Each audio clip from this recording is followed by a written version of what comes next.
Kukuha tayo ng tips sa end of this video. Sasabihin ko sa inyo ang kinikita ni Diwata sa kanyang parisan kada araw. With detailed computation pa. Siguradong mapapasana all ka na lang talaga. Watch this video till the end. Alam naman nating lahat na itong eksenang ito ang nag-introduce sa atin kay Diwata. Nagmula sa kalangitan, lumagapak sa kalupaan, narito na sa inyong harapan ang nag-iisang diwata na mukhang kawatan. And after 8 years, ito na si Diwata ngayon. Rumarampa pa rin naman pero hindi na sa presinto. Pinipilahan, dinudumog at nagmistulan ng tourist destination ang kanyang parisan sa Pasay City. Mula sa dati niyang pwesto kung saan lagi siyang pinapaalis ng otoridad ay nagkaroon na ng sariling pwesto si Diwata. Mas malawak na ito kaya naman mas dumami ang mga dumadayong customers. Kaya naman mapapatanong ka na lang, magkano kaya ang kinikita ni Diwata sa kanyang parisan? I spent a couple of days asking pares owners about their daily income. At the same time, ano nga bang kinikita ni Diwata? Tanungin muna natin kung magkano nga bang puhunan niya sa pares business. Base sa aking pagtatanong-tanong at research, ito ang presyo ng puhunan ng pares na may 100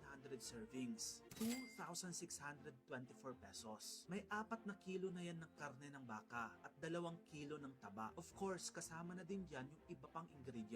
Kung i-divide natin ang ating puhunan sa pares into 100 servings, nasa 26 pesos ang puhunan kada isang serving ng pares. Magkano nga ba ang sikat na pares overload ni Diwata? Nagkakahalaga ito ng 100 pesos, only rice at only sabaw na, plus may soft drinks ka pa. Since gagastos pa si Diwata ng kanyang puhunan sa kanin at soft drinks, let's assume na 24 pesos per customer ang puhunan niya para dito. So far, 26 pesos plus 24 pesos, isara na natin ang puhunan sa 50 pesos per serving. Pero wait, syempre hindi mawawala yung iba pang miscellaneous expenses ni Diwata, gaya ng manpower o pampasweldo sa kanyang mga tao, kuryente, tubig, bayad sa pwesto o sa tax kung meron man, at iba pa. Let's assume na nagko-contribute ng 25 pesos kada customer para sa mga miscellaneous expenses na ito. Ang overall total ng puhunan ng pares overload ni Diwata ay 75 pesos per serving. Ibig sabihin, may tubo siyang 25 pesos kada isang order ng kanyang pares overload.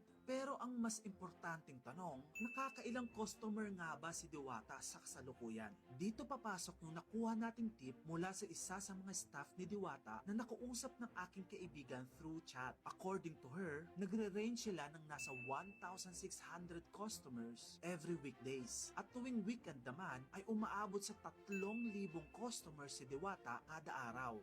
Grabe. Let's do averaging na lang. At sabihin natin may 2,300 average numbers of customers si Diwata kada araw. Kung ang presyo ng pares overload ni Diwata ay 100 pesos kada order, i-multiply natin yan into 2,300 customers. Ang daily average sales ni Diwata ay 230,000 pesos kada araw.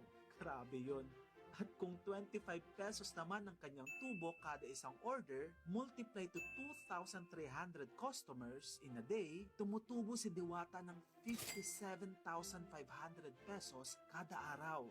Malinis na yan ha, diretso na yan sa bulsa ni Diwata. Kaya magkano naman kaya ang kita ni Diwata sa isang buwan? Hingang malalim, 1,725,000 pesos. Grabe, power na power yun ha.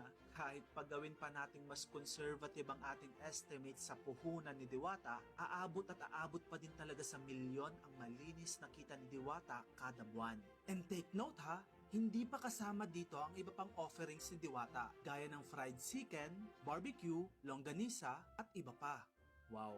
Nakaka-inspire talaga tong si Diwata, no? Biro mo yun, 8 years ago, rumarampa lang yan ng sugatan sa loob ng presinto. Ngayon, rumarampa na sa kanyang parisan na may 1,000,000 pisong inuuwi kada buwan. Kaya kung